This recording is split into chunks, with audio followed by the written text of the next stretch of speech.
Jean-François Buet, bonjour. Nous arrivons à la fin du congrès de l'immobilier. Je voudrais revenir sur le discours de Manuel Valls. Est-ce que vous êtes satisfait de ce qu'il a apporté à vos adhérents? Écoutez, tout d'abord, moi je suis satisfait de sa venue. Je veux saluer le fait que le Premier ministre, pour la première fois dans l'histoire de la Fédération, à ce congrès de l'immobilier, ait marqué de sa présence sa volonté de se rapprocher des acteurs du logement existant. Je crois que c'est important. Ensuite, je note que dans son discours, le Premier ministre a évoqué tous les sujets qui font partie de nos préoccupations. Pour autant, il n'y a pas eu de réponse précise sur tous les sujets, mais on a néanmoins senti une philosophie politique empreinte de pragmatisme, parlant de l'encadrement des loyers, mais avec mesure, ne revenant pas sur la garantie universelle, et puis évoquant des évolutions de dispositions concernant l'article 54 pour les pièces à joindre au compromis, ainsi que sur le contrat de syndic et bien d'autres sujets. Ce qui veut dire qu'en 2015, les compromis normalement devraient se signer beaucoup plus rapidement qu'en 2014, parce que je sais qu'il y a eu une problématique de signature de compromis par rapport aussi à la position des notaires sur le pré-état daté. Écoutez, tout d'abord pour vous dire que ce pré-état machin n'existe pas. Et d'ailleurs, s'il existait dans la loi, il ne faudrait surtout pas qu'il soit daté. Et puis enfin, j'incite mes confrères à fournir tous les documents pour plus de transparence vis-à-vis de l'acquéreur qui en a besoin, et c'est légitime, mais à ne fournir que les documents prévus par la loi et ne pas à créer un nouveau document qui n'existe pas. Tout à fait.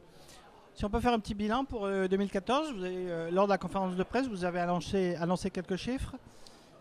Oui, donc 2014 sera une année qui sera à peu près sur le même style que 2013, à cette différence près que même si le nombre de transactions constatées va rester égal à 2013, il cache une grande disparité sur les territoires et une grande disparité sur les produits qui se commercialisent, qui sont plutôt des budgets plus faibles ou moyens. Et puis des prix moyens qui sont en légère baisse de 1,7%, ce qui finalement est un rééquilibrage, mais là aussi avec des grandes disparités suivant les endroits de zones tendues où les prix ont baissé un peu sur les petits logements, et puis les zones complètement détendues où là on a des baisses de prix qui malheureusement par moments sont beaucoup plus significatives, beaucoup plus fortes.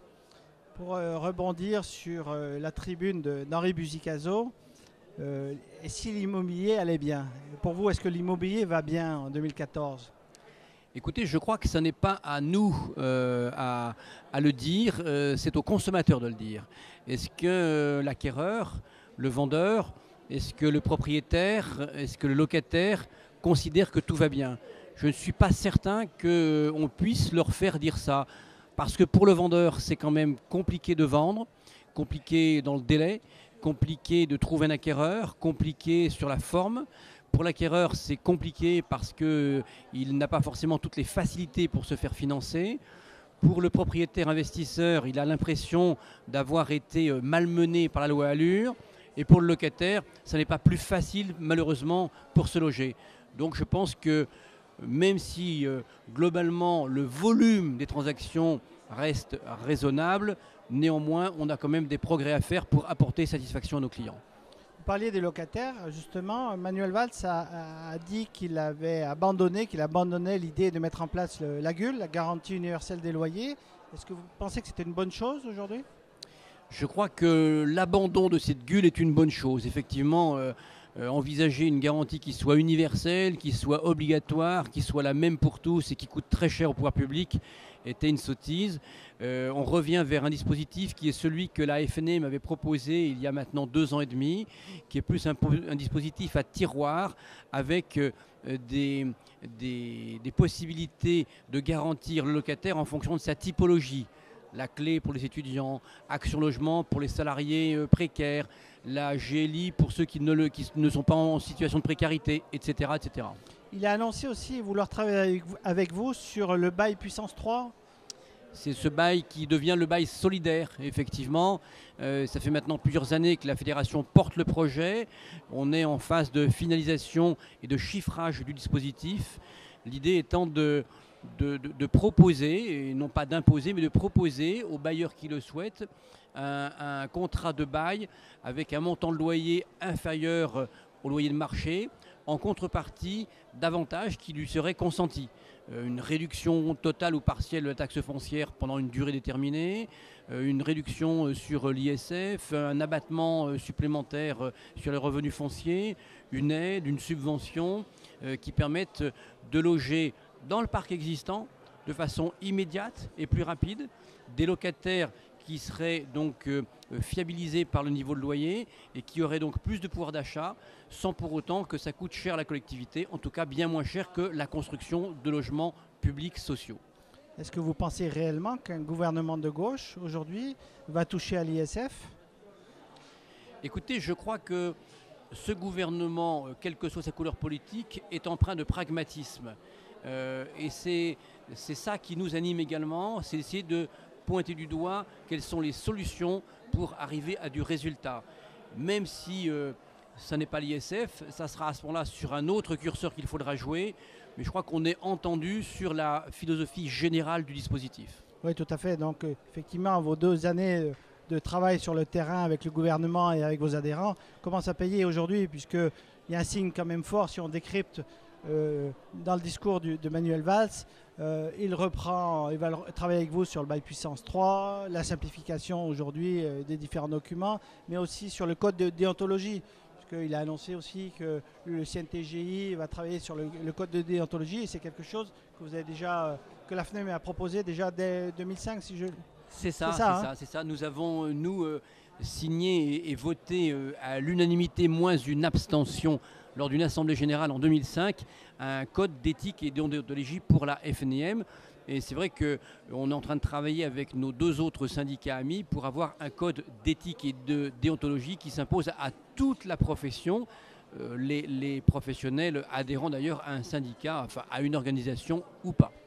Est-ce que vous pensez que l'ensemble de la profession, en fait, les juges, entre guillemets, qui jugeront les agents immobiliers, si l'agent immobilier dérape, peuvent aller jusqu'à la suppression de la carte professionnelle, si nécessaire? Je pense que dans des cas graves et extrêmes, oui, ça pourra sans doute arriver. Mais vous savez, on ne peut pas vouloir une chose ou son contraire, et son contraire. Donc je crois qu'effectivement, pour la minorité de ceux d'entre nous qui font des erreurs ou qui travaillent mal, il faut pouvoir leur expliquer, les obliger à se former, voire les sanctionner à l'extrême pour ceux qui vraiment font de grosses sottises. On parle de formation. On a parlé, vous avez évoqué lors de la conférence de presse la volonté aujourd'hui d'accompagner les obligations de formation via l'ESSI, votre école. Mais demain, il va falloir former plus de 150 000 personnes. Est-ce qu'il y a suffisamment de structures? Apparemment, non. J'ai interviewé quelqu'un ce matin qui me dit qu'il n'y a pas assez de structures.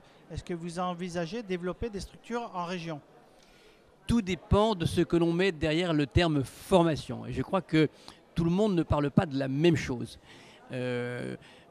Personnellement, en tant que président de la Fédération nationale de l'immobilier, je considère qu'un confrère, qu'un collègue, qu'un collaborateur qui vient assister à 2 jours de congrès a appris des choses. Je considère qu'en allant à une assemblée dans son secteur, dans sa province, il apprend des choses. En participant à un colloque avec des avocats ou d'autres professions juridiques, il apprend des choses. Tout cela relève de la formation et pour autant, on n'est pas encore dans une école spécialisée qui nous oblige à nous mettre autour d'une table pour parler pendant 3 jours du bail commercial. L'un n'exclut pas l'autre. Je crois que la formation, c'est un enrichissement de chaque instant par différents modes, différents biais. Et donc, on voit bien que si on fait état de tout cela, on pourra former tout le monde avec différentes entrées pour se former en fonction de sa spécialité à chacun. Très bien. Petite perspective pour 2015 sur le marché immobilier? Écoutez, comme la fin de 2014 semble légèrement voir une amélioration du marché, on pense que 2015 démarrera mieux que ne l'avait démarré en tout cas 2014 au moment de la promulgation de la loi Allure.